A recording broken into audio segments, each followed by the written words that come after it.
exerting pressure on African countries in order to prevent them from visiting the summit. What other countries, if you will? You have said correctly, they are Western countries, the collective West. The formulation of the question is very much correct. What are these countries? What is the name for them? Look at what had happened. We now refer to them as the West. Previously we would say France, the UK, Spain, the United States, Canada. How do we refer to them now? The West. Why? They lost their own sovereignty. They lost it altogether, becoming not companions or like-minded countries. Instead, they are subordinate to the will of one state. Do you know what happened? As surprising as it may sound, Western countries that were always colonizing evolved into the colonies of they themselves. A surprising historical process that didn't happen previously.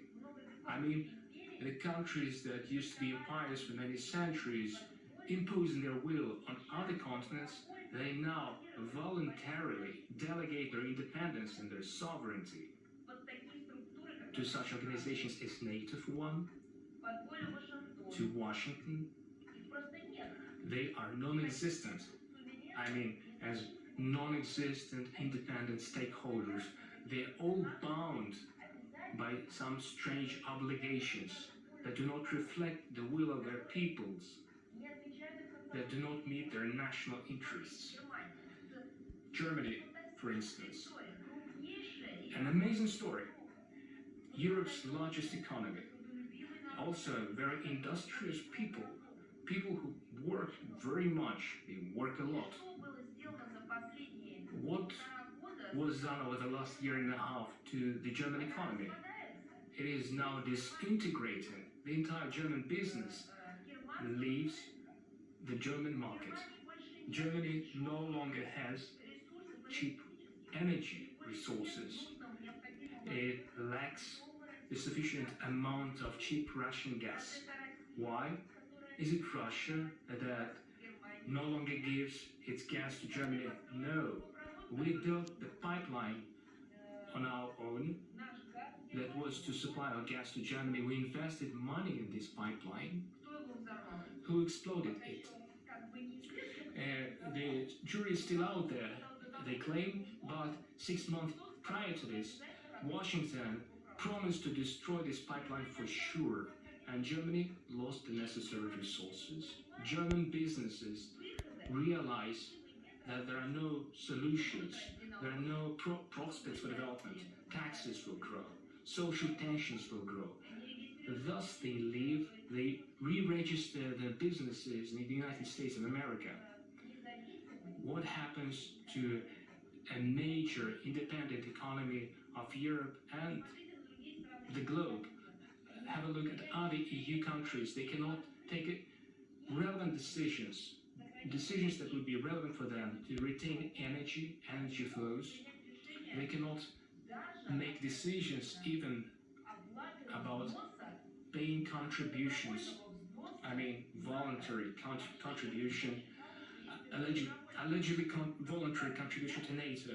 Previously, I believed that whenever you are in an organization, you as a member should voluntarily pay a contribution to this organization instead of being demanded to pay more in exchange for their own security. But that happened to them a couple of years ago. The American president visited them, said, now the US needs more money in order to ensure the European security. You know, it seems to me that no country has ever been that absurd, but they've made that step already. And all the decisions that they are making, they're not just making it by voting within NATO or within the European Union, not just by discussing or by developing common positions, or just they are making the decision because they are writing an outcome document at one of the centers and they circulate it among each other and say that this is solidarity. This is a sign of solidarity, but solidarity means voluntary, because without showing goodwill, you cannot show solidarity. When decisions are made collectively, but without paying due regard to the interests of those who are making decisions, it's called violence. You understand that, right? So the question is, how should we call these countries? We call them the West, the collective West. And who leads the collective West? We call them Anglo-Saxons. Because it's not just about UK or the United States. It's not about peoples of the United States and the United Kingdom. We're talking about political elites who behave themselves like that. And let's talk about how they forced African countries to refuse from participating in the Russia-Africa summit. Before that, they've tried to force African countries to stop having contacts with Russia and to stop receiving Russian delegations on the continent. So how are they doing it? In different ways. For example, West made conditions to a certain number of countries, like if they're not going to make an aggressive stance towards Russia, pro-Western stance towards Russia, then they cannot expect any assistance from the International Monetary Fund or from the World Bank. And you understand that within this structures, the United States are taking dominating positions.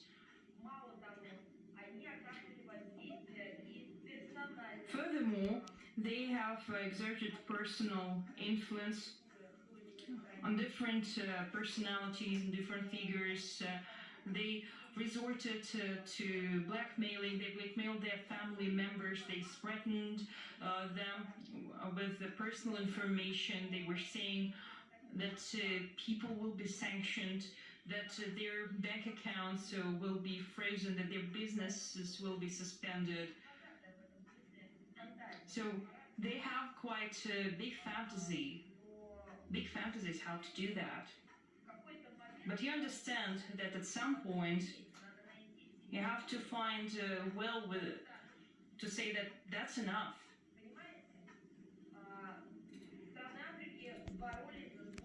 African countries have been fighting for their sovereignty and independence for several centuries. They were colonies. They were colonized. And we are the country who was attacked so many times.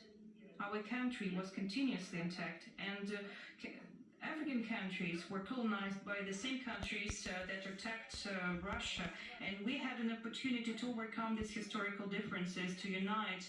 And the Soviet Union at that time, when we believe the Soviet Union, we believe the United States and the Soviet Union has shown the goodwill to build a united world that won't be burdened by ideology, by the permanent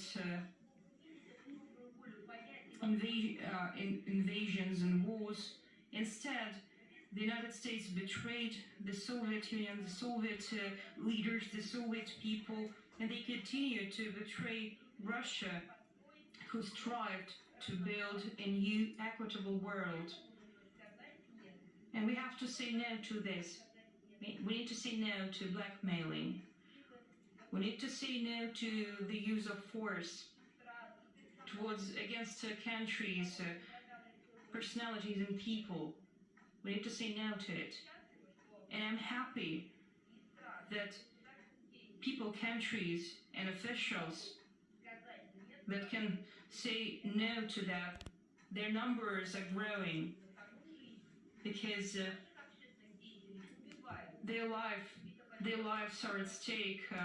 Our people are getting killed. So many journalists were killed over the last days. Even over the last days, so many journalists were killed. For what? Just for the fact that they're speaking the truth. Almost all political figures are sanctioned by the United States. Our parliament, our upper house, our lower house, all of their members are sanctioned. Could you imagine that? All ministries and its officials, all agencies, all civil activists who are speaking for the state. All of them are sanctioned. Could you imagine that? When we were building our life from scratch, when we were taking part in the globalization, when we were so enthusiastic about it, we're faced with that treatment, we were treated that way, for just asking why our country is surrounded by NATO military bases. Just for asking that the Russian-speaking population was killed for 8 years and it was funded by the NATO money. So, just shortly, this is my answer to that. I would like to say that in the context of Africa, we are often talking about the development of the African continent, and there's